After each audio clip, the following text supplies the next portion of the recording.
pruning my fiddle fig tree and remove some damaged leaves. And the first thing to do is clean my scissors. I'm using just hand sanitizer, but since I use my scissors for different things, I better clean them well.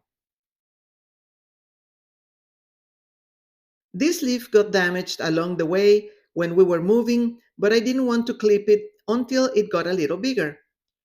So what I need to do, literally, is removing it. You can shape a leaf and leave it, or you can remove it completely.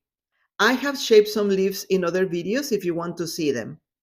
I'm clipping this one so it doesn't weight the trunk to the side. This is Marta from the Living Backyard. I am plant obsessed. Another of the leaves has a hold as well, but I'm going to leave them for now. I think I'm going to remove this one mostly because it is large and heavy.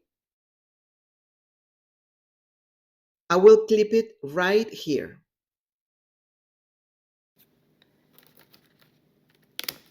It is kind of sad to remove leaves, especially if they are healthy, but what I want to do is giving the tree a chance to grow up and not sideways. Now I'm checking the rest.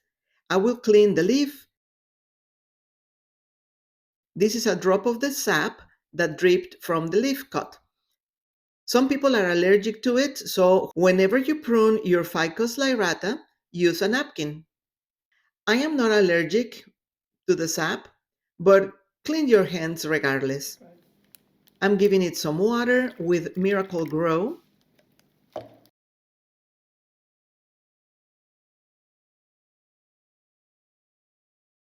And then I am moving it back to the basket. If you're enjoying this video, click or type the like. This little Ficus Lyrata is looking better, and in spring, I hope I will see some new leaves or more branches on the other side. After clipping any plants, remember to clean again your tools to prevent contamination on all the other plants that you touch with the same scissors. We don't want to take problems from one plant to the other. Fiddle fig trees like indirect light, so I'm taking mine to a window. What is the best place for your tree? Ideally, place them near an east-facing or south-facing window with filtered light. Too little light and they can drop leaves. Direct sunlight can burn their leaves, so indirect light for the win. This is several weeks later. This one is the tiny baby leaf. It's growing big, and I have no idea what happened here. Probably the cat, I don't know. But it's pretty big, as you can see. And there's a new little bit coming up soon to keep growing. Actually, I see two. One and two. One and two. Little buds of probably leaves, I'm not sure.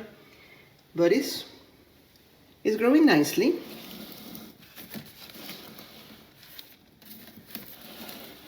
It's a little crooked, and probably I'm going to see if I can make something grow from this side so it's more aesthetically pleasing and not curving that way so much that it's going to fall off.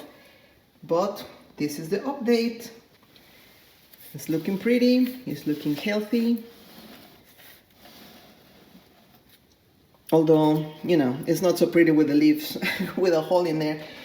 As it grows taller, I will be getting rid of the bottom leaves, and it's going to keep growing more and more.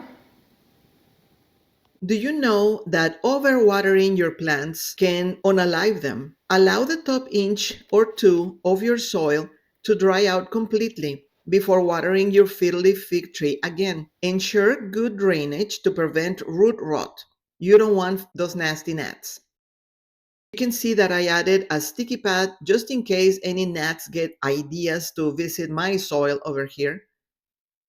Also, the Ficus Lyrata is sensitive to changes in the environment, such as a sudden temperature shift, drafts, like from the heater in the winter, or relocation, which I had to do, and it was not easy. Moving them is a common cause for leaf drop. Just be patient with your fiddle leaf fig tree and also be patient with yourself as well.